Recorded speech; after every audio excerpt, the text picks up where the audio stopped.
Fact or fantasy, you decide. Bizarre stories trawled from the deep dark depths of the internet and narrated by me for your enjoyment. Supposedly true, these stories tell of frightening situations, supernatural encounters and paranormal oddities. We must ask though, is everyone so honest when recounting their story to an audience? Or is this simply more fantasy than fact? You'll be the judge of that. Number 6. The other day I was talking to my brother and we got into the topic of the paranormal.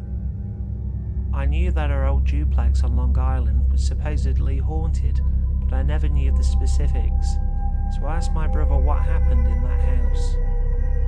His story sent chills up my spine and brought back some strange memories.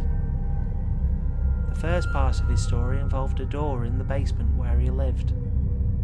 My brother swears up and down that there was a very prominent demonic face in the wood grain that morphed and changed. One day, one of his friends was spending the night with him in the basement. He woke up in the middle of the night to his friends spray painting over the demon face on the door, muttering about how it had creeped him out. The next morning, the demonic pattern showed up over the paint and looked super evil.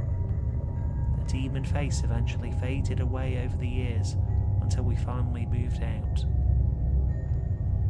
While packing for the move, my brother noticed that the demon face had come back clearer and more evil looking.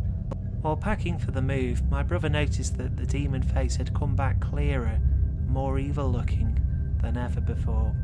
There are other stories revolving around me as a baby. Apparently I nearly died in the womb, and there were several other moments where I should have died but didn't. My brother recalls a day where I was in my rolly high chair and somehow I rolled it over to the stairs. My brother looked up just as I rolled over the top step. He bolts over to catch me and he swears to this day that he saw something catch me in mid-air and set the high chair back up on its wheels, with not a scratch on me. There are also other moments where my mum was holding me while sitting on the couch, and she'd look over and there was a sagging depression in the couch next to her that looked like someone was sitting there. I don't believe in ghosts, and I mentioned this fact to my brother, and he begged for me not to blindly dismiss stories of ghosts, because I owe my life to one. Number 5.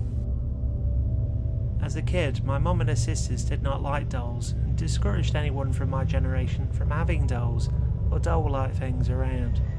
I always thought it was weird, but didn't really think much of it, other than that it was a weird family quirk.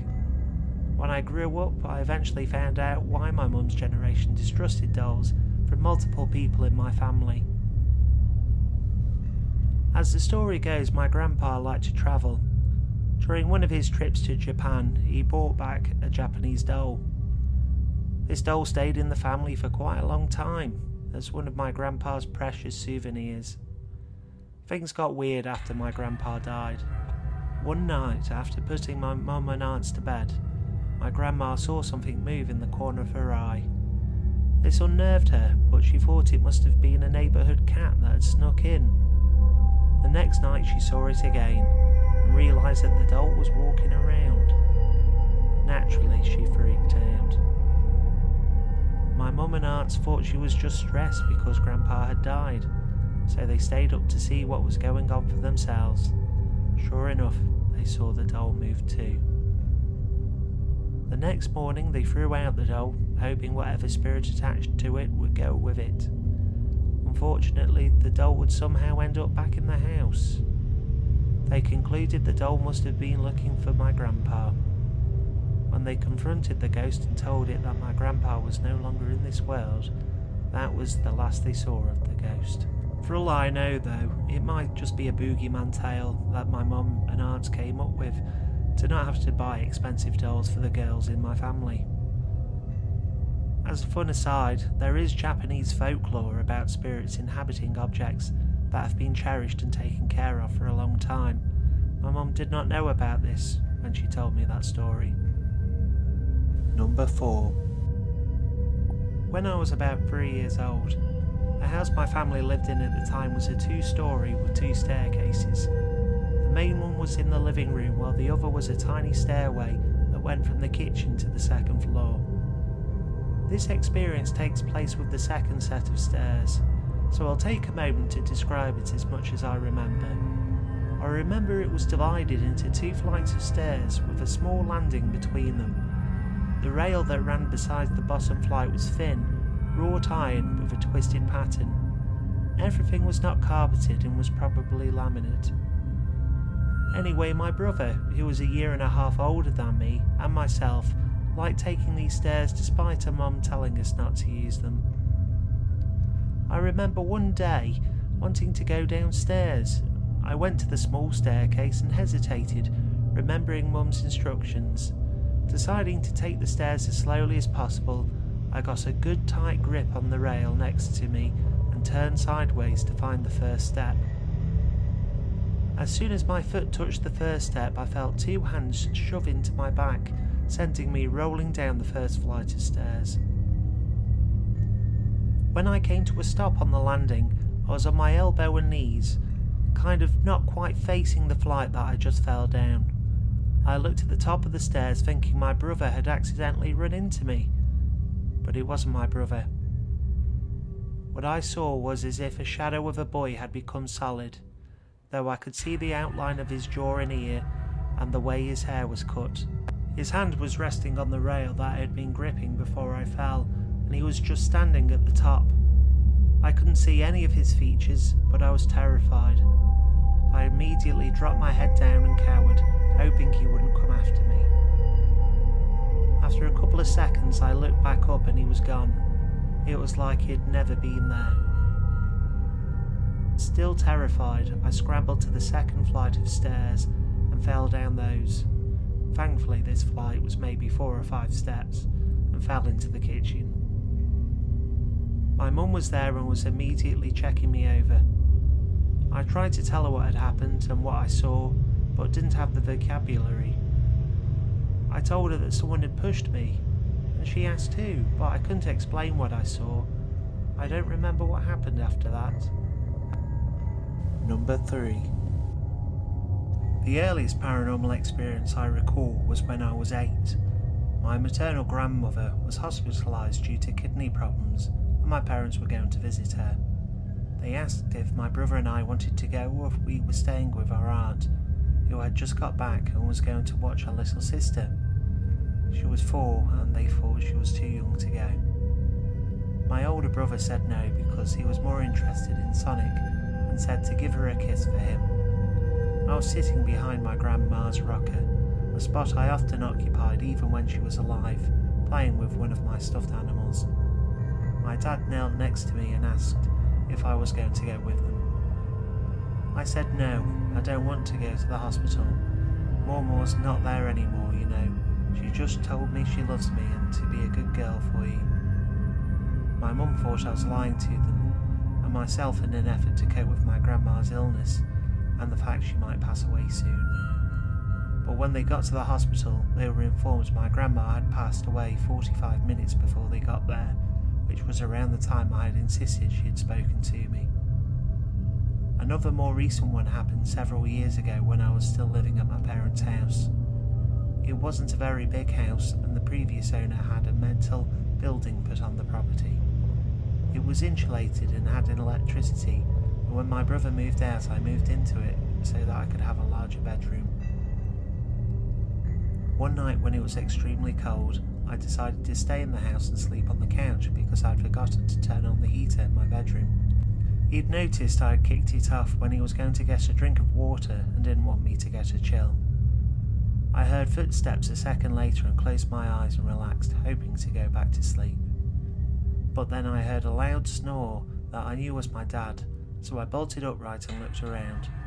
No one was there, not even my sister's little dog.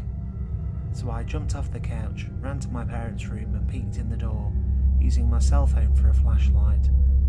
They were both fast asleep, with my sister's little dog curled up next to my dad's head. I went to my sister's room and saw that her lamp was on and she was wide awake. She asked me if I'd been in her room staring at her, trying to creep her out. is easily spooked and I had done that to her before. I told her that I hadn't and that someone or something had been staring at me too. While we were sitting there trying to figure out what it was, we both suddenly got a chill and we heard someone whisper my name. That wasn't the last time a phantom voice called my name.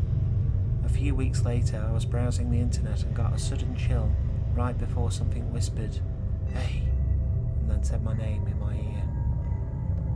And there were a few other instances where I would be awake late at night and hear footsteps when no one else was walking around. Number 2. My mum and 2 sisters were watching TV in the living area, and Denny, my younger sister, walks in. She doesn't say a word, but is wearing my mum's prom dress. My sisters stare at her and my mum and ask Denny why she's wearing the prom dress. Denny yells a reply from upstairs that she isn't. She's in the bathroom shaving her legs. They all immediately turn back to look at Denny, standing in front of them. She gives the girls a grin, turns and walks out wearing the prom dress. I'll add that my mum can communicate, and the only one that could growing up with Mabel, until she started talking to me on visit to my grandparents. We have a large family, but she only speaks to us 2. I'm not sure how to explain it, but she sends you her thoughts in your head almost as images. With practice, I can now understand her clearly. It gets better though. My mum married my dad, and they decided to help her move on. Mabel gave her real birth name as Abigail. They went and looked her up in the courthouse records, and there was a picture. The exact girl that walks the house at my grandparents' house. Her dad was a doctor, when the home was a war hospital.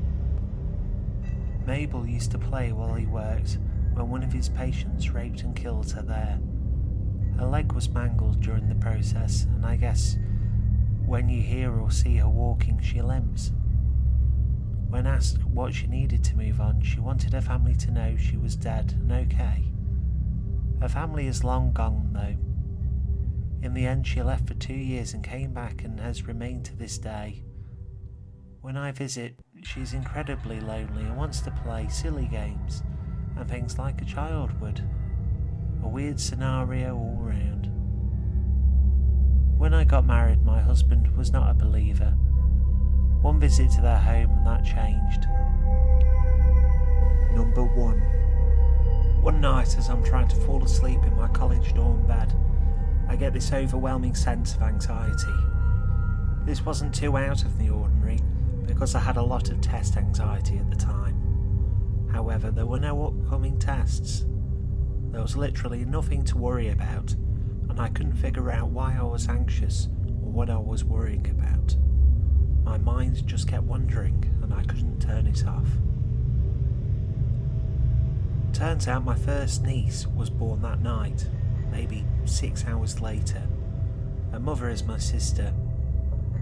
I suppose I knew she would be born within the next few weeks, but I attributed my feeling at the time to maybe knowing that she would be born that night. A couple of years later, when trying to fall asleep, I get this exact same feeling again. I recognise it from before. I happen to have nothing to be anxious about. I thought, I bet my nephew is going to be born tonight. I have nothing to worry about, just go to sleep and stop worrying, now that you know what the feeling is. He was, a few hours later, to my brother and his wife. So now I realise that it's not necessarily a sister thing, since I felt it with my nephew too. A couple more years pass. I get the feeling, but this time I don't want to have confirmation bias get in the way of knowing whether or not this is real. So I text my pregnant other sister. I have it documented that I feel her daughter will be born really soon. She said she felt normal at the moment, but would keep me updated. A few hours later she goes into labour. That labour lasted a whole day, but out comes my niece.